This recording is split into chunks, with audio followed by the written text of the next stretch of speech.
Azure to help with.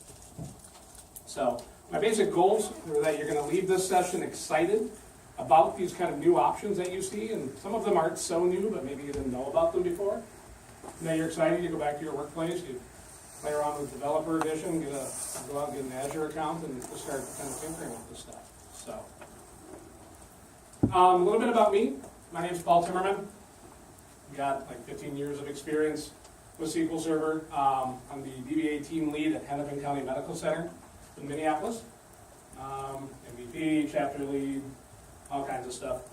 Most important thing on the slide, it's at the very bottom if anybody can see it, my email address. If you have any questions about this content, excuse me, anything you've seen me previously speak about, or anything in general, if I don't know the answer, odds are I can find somebody who does. The second most important thing on the slide is I am an on-prem DBA. Okay? Even at my current employer, we don't have a large Azure presence. So the way I kind of spin this session is, I'm not a big cloud evangelist who's been, beating the cloud drum for, 5-6 years. I'm the DBA who, maybe like a lot of you, has been kind of sitting back going, hey, you want me to put what in the cloud? Really? Do we want to do that? So I think I have kind of a unique take on it, and things have been changing lately, and I think changing for the better. So just a quick note about the agenda. We'll get past the intro here. We'll talk a little bit about kind of the history from my perspective with regard to DBAs in the cloud. We'll do a reality check, kind of level set on some items, and then we're going to spend the vast majority of the time going through some demos and just walking through, again, a lot of basic functionality that, who in the room are actually DBAs versus developers, other? Okay.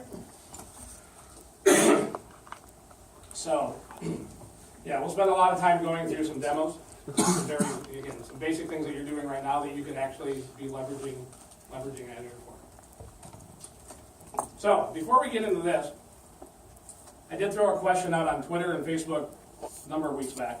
And the question basically was, when you first heard about cloud computing, even if this was way back when. When I say cloud computing today, we're pretty much going to be talking solely about Azure, because that's what Microsoft's products are going to plug right into. But just generally speaking, what were your concerns when you first started hearing about this cloud computing thing? Or what? Not even concerns. What were your questions? What did you think about it? Our company's got a lot of large databases, and we've got a faction in the company that want to move a lot of the stuff off-site and have somebody else manage it. And my biggest concern is I don't think they're going to be responsive. Like my director comes up to me and says, we got issues on this. I'm all over it. And when you're paying somebody something, I don't know if they're necessarily always as responsive as you are or as proactive. And that's my biggest concern. And that's why I'm here today, because I think this is coming and we're going to have to deal with this. Yeah. Okay, great. Anybody else? What were your first thoughts or concerns about cloud computing? Security. Big one we always hear. Yes, sir? If I tell my owners the plant is down because the internet went down, he will probably fire me. There you go. Yep. You got a connectivity issue? Latency. Pardon? Latency. Latency? Yep. It's going to be on one of the slides coming up about the things you can't yell at me about during the session. I don't control the internet, despite I don't think anybody believes that. So, So a lot of the responses I got back when I posted this question initially was, okay, well, what does this mean? A lot of people concerned initially, what does this mean for my job? I'm a DBA. Okay, do we need many DBAs or no DBAs? DBA is going to become an endangered species. My job, what does it mean for my role? But then we kind of started getting into, the deeper part of this, where they're, what about performance? What about security? Okay? My favorite, which I've said before, you want me to put what in the cloud? I work for a healthcare organization. We're exceptionally adverse to change at times, and we have, a lot of federal regulation around the data that we're working with. So, it's like, really, you want me to put that in the cloud? does cloud computing provide any real value? What am I, okay, great, we can do this, but what's it really getting me? Am I gonna have to learn a whole new tool set? Is my connection going, is my connection gonna get throttled? Am I gonna have connectivity issues? And then basically, IOPS. I need lots and lots of IOPS. You've heard a lot about, they're worried about the product. So one thing that I heard from a friend of mine, Darryl Aldridge, is kind of echoes your sentiment, sir, which was basically, when he first started working with Microsoft a while back, and they were hosting some of his stuff at a previous job in the cloud, basically waiting 2 weeks for Microsoft to assign someone who knows what they're doing. You can read the rest of that, but basically, it was the support question. Okay? And for me, I think a lot of this comes out of the fact that when Microsoft first started going to the cloud, okay, when the cloud was, they're starting to really go hard towards Azure, they were also going through a massive transformation themselves. They were transforming from this organization that, wrote some software. Of course, they did support, but they wrote software, it went out in a box product, and every 2 years they released a new product. Okay, there's been a lot of transformation on the Microsoft side in this time as well, realizing that they're very much a support organization now. The amount of telemetry that they have to capture and analyze with regard to the Azure environments is just phenomenal.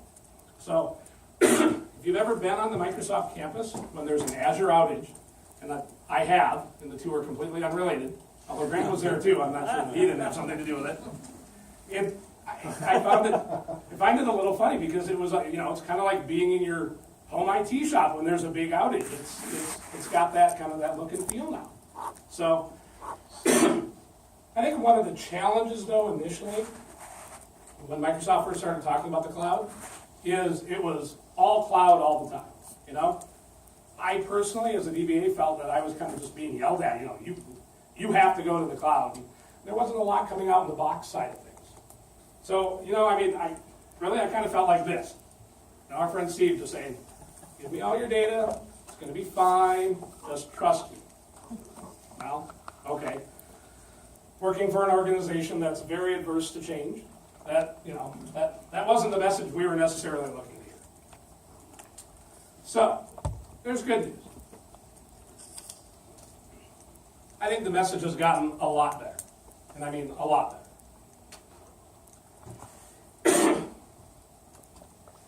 If you don't know, there is now a significantly tighter integration with Azure and the Box product.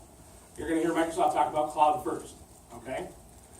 We had Mark Souza at our user group meeting. This was pre-SQL Server 2012 launch. And he asked the question. He wanted to know if anybody in the room knew when SQL Server 2012 was released.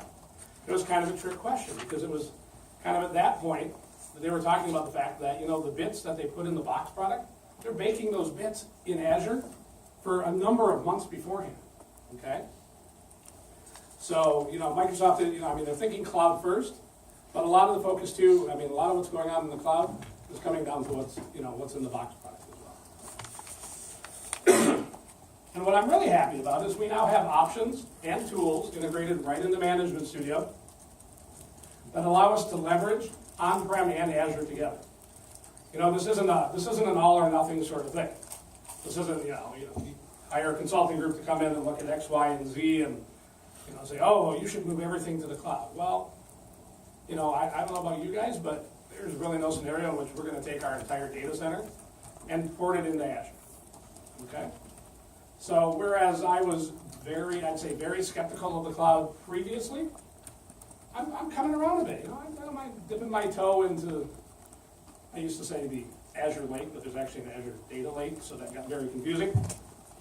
But dip my toe in the cloud waters because there are definitely use cases where this can make sense for you. All right, before we get to this, any questions or comments? Who in here is actually actively in the cloud, specifically Azure? Okay. Who's looking to maybe where I'm at, where that might be a good idea. Let's see if there's some benefit there. Okay. Anybody want to admit if they're completely and solely opposed to cloud technology? Okay, that's gonna be a weird session for you to be in if you were, but, I mean, you know, maybe I convince you. Okay, so we're just gonna have a quick reality check and level set on a couple things. Azure costs money. Not much more I can say about that. But I will. That being said, so does your on-prem, so do your on-prem resources, your VMs, your SAN, your network. They all have a cost associated with them. The trick being that, you know, you're not necessarily getting invoiced on a monthly basis for those resources. But, you know, if you're thinking about the cost benefit and ROI related to moving to some cloud-based technologies, you really need to be thinking in this respect. Okay? So that, you know, it might seem that a lot of your IT resources now on-prem are free, and I'm certain a lot of your end users think they're free. You know, because, you know, they call up and they need something and it magically appears. Well, it didn't cost them anything necessarily. So just keep that in mind. And the other thing, and this is a list of things you can't yell at me about, latency happens, okay? It's true, if you're hosting your database elsewhere, if you're hosting whatever elsewhere, there's gonna be a matter of connectivity. And you know, I'm not a networking guy, but you can work out any number of scenarios to, you know, ensure you have redundancy from a connectivity perspective, that you get the performance, you know, that you're paying for the performance that you need from Azure. But, I mean, the reality is, it's no longer, you know, in the data closet down the hall. So, all right. Any questions? Okay. So, pretty much for the rest of the session, we're going to just be kind of digging into Management Studio, going through some basic stuff. We're going to talk about backup and restore to Azure. Really simple. We're going to talk about hosting your data files in Azure. Okay, allows you to split the compute and the storage piece. You can keep compute on-prem, so you've got your database files, or you could actually have one. You know, you can have you can do it. You can keep your log file local. You can put your data file out in Azure. We're going to touch a little bit on high availability. That gets to be kind of a very in-depth topic. It could be a discussion of its own, honestly. And then last but not least, we're going to talk about what I think is one of the coolest features in SQL Server 2016. My apologies to Grant, who just talked about query store. But we're going to talk about stretch DB. So with that,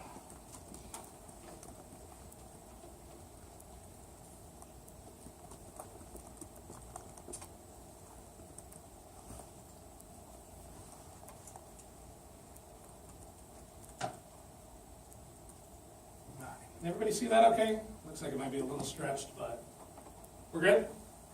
I wonder if we can shut down the front lights at all.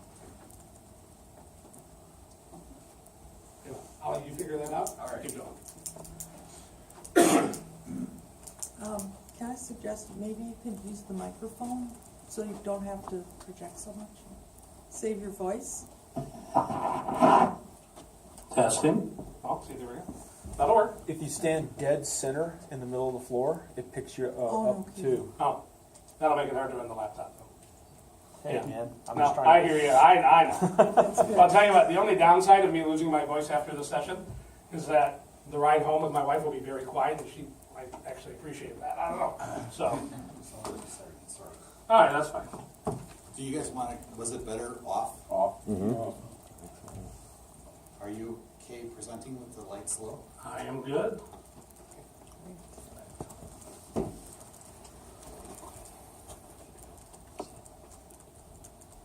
me one moment while I correct what appears to be a small problem.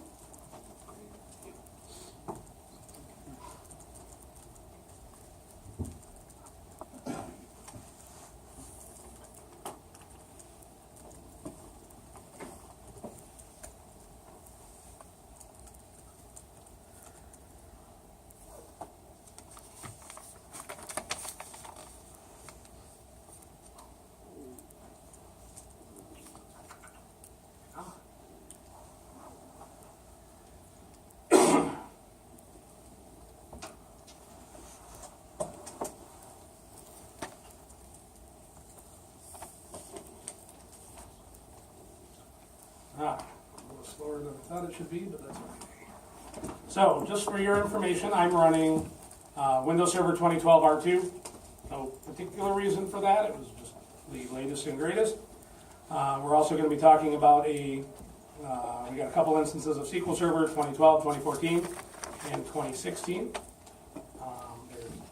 There's a specific reason for that layout, because obviously some of these features are only available in given versions of SQL Server.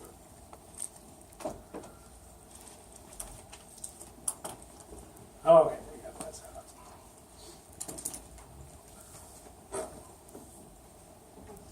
Okay, so the first thing we're going to talk about is just simple backups and restores.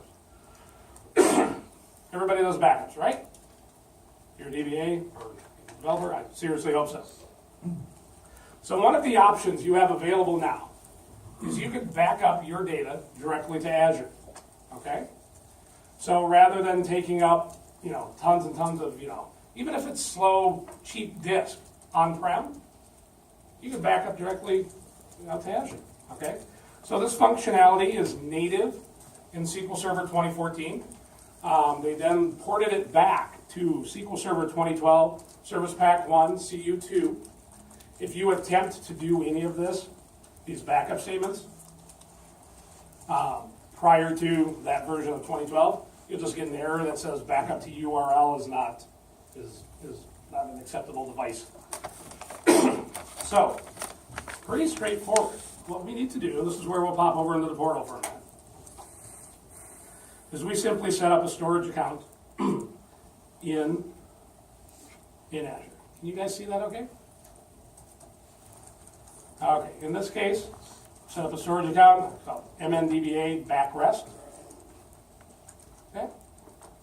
And this is just typical blob storage. Within the storage account, we have some containers. The container is where the backup file is going to go. Okay? And the container here, we just happen to name it CN backrest. Okay? And we look in there, and there's nothing in there right now, because we haven't backed anything up. To set up the storage account and the container through the portal, again, I think you're talking less than 12 clicks. Pretty straightforward. The one thing I will mention, if you're starting to look to get into Azure, you absolutely have to learn PowerShell. If for no other reason, then you're going to make your life infinitely easy. There were things that I was trying to do as I was putting this session together that, I've spent a lot of time trying to figure out, and then realized that, there was Azure PowerShell, opportunities for all. So then I felt like a bit of a dolt and moved on. So, we've got our container already defined here. So we go back into Management Studio. So, the first thing we're going to do is, in order to back up to Azure, first you have to create a credential on your SQL Server instance, okay? Your credential name, you can name it whatever you want, okay? The identity for the credential, that MNDBA backrest, okay, that's going to be the name of your Azure storage account. Now, the secret listed here is either the primary or the secondary access key for that storage account. Okay, you don't want to let just anybody have or see your primary or secondary access keys to your storage accounts. Okay, but I trust all of you implicitly. And this storage account, not going to exist much longer than, about 11:45 today. So we're all good there. Just real quick, if you actually look out in the portal, you can see, if we go back here, we're looking at the storage account. We can click on keys. Okay, and there are, we get 2 keys.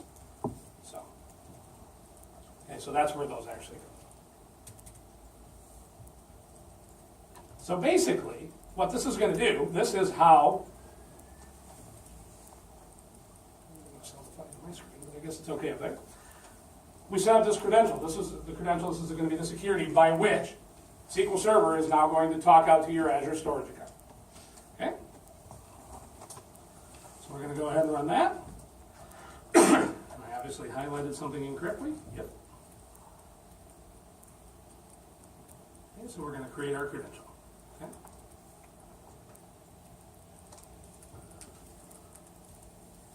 All right, so now if we want to take a look quick here in Object Explorer, we are on our 2012 instance. Credentials, you might use them for other things to, you need a credential in order to create a proxy to run like agent jobs under. So if you take a look under security, credentials, we'll see our new credential there. The other thing to note here is within Management Studio, you can actually view your storage accounts. Okay, not going to be the most highly functional piece of anything you can do in Management Studio. But again, we just connect to the storage account name, paste it in there as that account key, and we click connect. And there we go. Okay, we see my container. If I see on backrest container, there's nothing in there. You can do this. I haven't found a lot of functionality here. It allows you to view what's out in your storage account. You can delete what's out in your storage account, but really other than that, there's not a lot of, you can see you can disconnect or refresh. So, but if you're just looking to see if the file exists, it saves you having to pop back and forth between Management Studio and the portal. Okay. So what we're going to do is we're going to go ahead and we're just going to process it back. Okay. You'll notice that the syntax is a little different. Okay, we got backup database, but again, we're going to say, instead of saying to a device or to a UNC path, we're going to say to URL. Okay, so where's this URL come from? Okay, this is the endpoint for the blob service, the storage account that we just created out in Azure.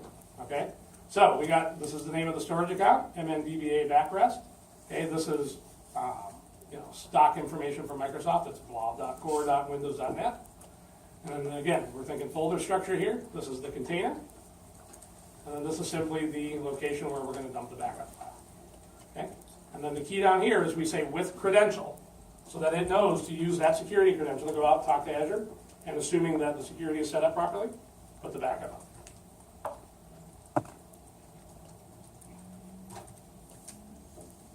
Okay. So it finishes like you think it would. If we actually take a look out in our container out here, okay, we see our file out there. Great. Not a lot of information here. I can't, for instance, through the GUI see the size of that thing. But if I do pop back to the portal,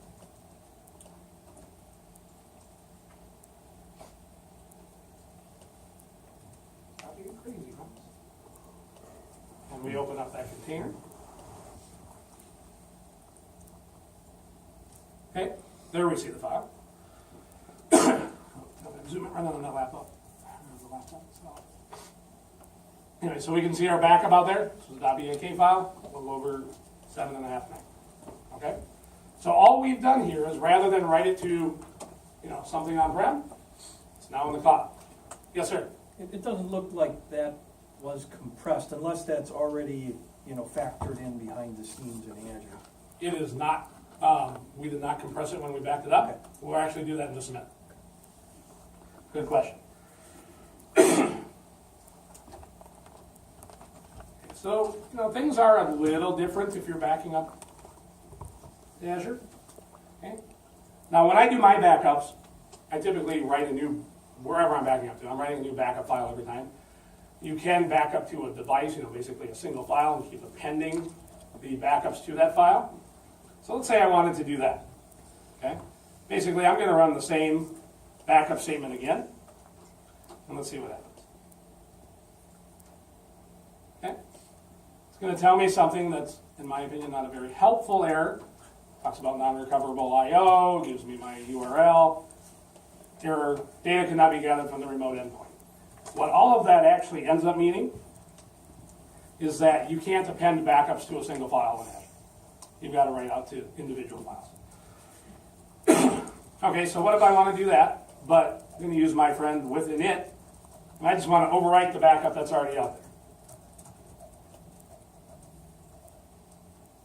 there. Okay, I get another nice thing there, which doesn't tell me a whole heck of a lot. But if you go through and you read the documentation, and I do have a link towards the top of this script, which actually goes into all of this, what it's going to tell you is that what you want to do, if you want to initialize that backup, init isn't a valid keyword when you're backing it up to Azure. What you actually have to do to accomplish that is do the backup, and it's not with init, it's with format. Anybody remember where you used to use with format a lot? Tapes. Tapes, right. Remember way back in the day, I was swapping some, what seemed really big tapes at the time. And yeah, when we had stuff writing directly to tape, we use with format. So again, this is just to highlight there are subtle differences between the syntax if you're going to be backing up to Azure than if you're going to be backing up on-prem. But it's most definitely not anything that's not easily overcome. All right, so we're going to go ahead and we're going to just dump another full backup out there. And the vast majority of the options that you have available to you on-prem, okay, and because, I mean, this is originating on-prem, are going to work when you're backing up to Azure. Here, we're going to do our checksum, and back up with checksum. We're going to back up with compression, okay? I have that option available to me. So the nice thing about compression is, again, from an Azure perspective, we're talking just about a storage account. So you're going to pay for your storage account. Well, if you're able to utilize compression on your backups, a smaller file out there, your bill gets smaller. Okay, so if we actually go out there and take a look, we refresh the container, and see here we have our original backup, which is about 7.6 meg, and our compressed backup, about 1.6 meg. So if your backups are compressible, why not? Great. That's gonna save you money. Can you still encrypt compressed data?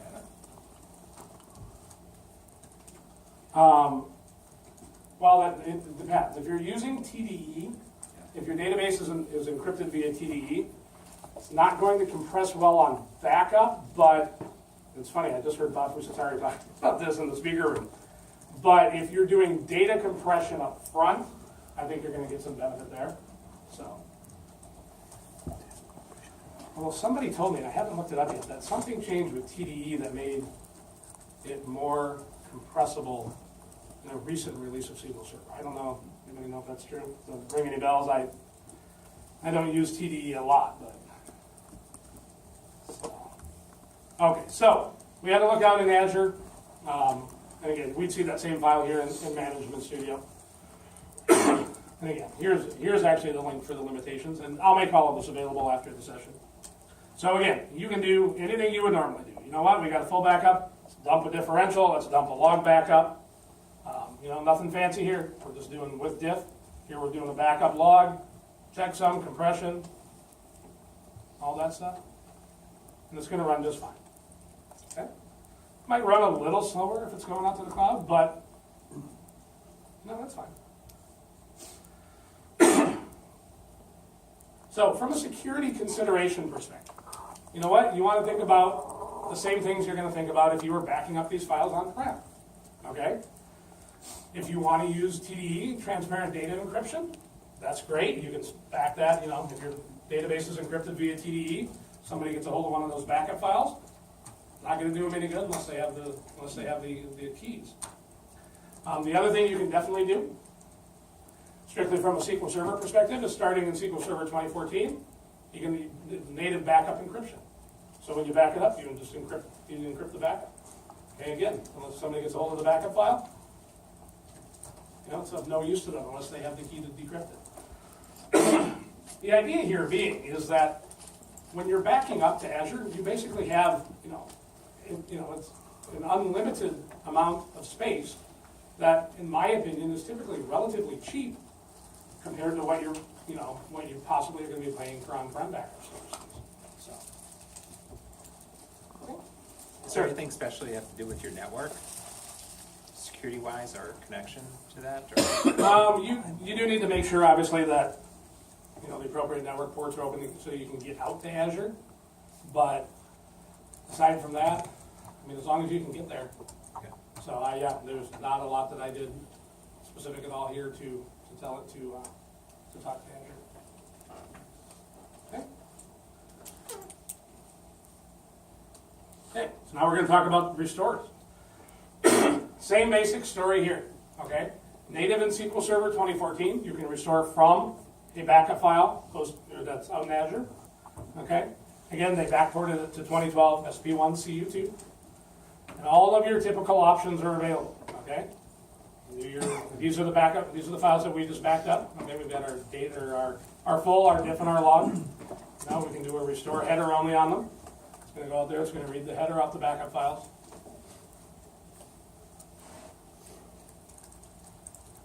I'll come back in just a second. There it goes. Okay, great. Same information you'd see if the files were stored on-prem. We can do a file list only. Again, same information you're gonna see. After it comes back. There we go. Now let's actually do a restore. It's going to kill any connections to our 2012 database and drop it. Okay. And we're going to restore in the exact same way we would restore from files on-prem. Restore our full, we're going to restore our diff, and we're going to restore our log. We take a look in Management Studio. We'll just see, no trickery going on here.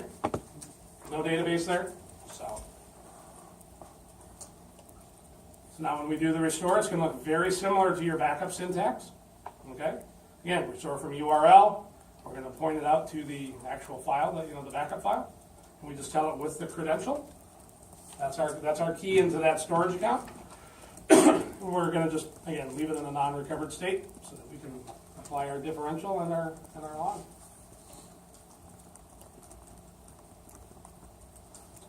Okay. Normal looking. We'll throw the differential and the log on there. It's done. Take a look in Object Explorer. We'll see our database sitting out there in a non-recovered state. Again, the only difference here is where I happen to pull the backup file from. So we're just going to go ahead and we're going to recover that database. And online it is. We're back. Yes? Do you do Are this? there options in the Oh. maintenance? Are there options in the maintenance plans to do backups to Azure, or is it, do you have to script everything out?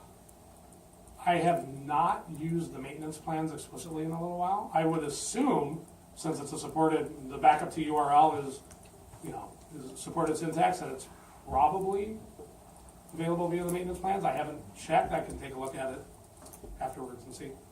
So I would assume that it would be an available device when even just backing up to the GUI. So if we take a quick look here, we'll take a whole lot of time. We just say back up. Yeah, I see it here as just in the backup wizard here. Backup to URL is available, so I would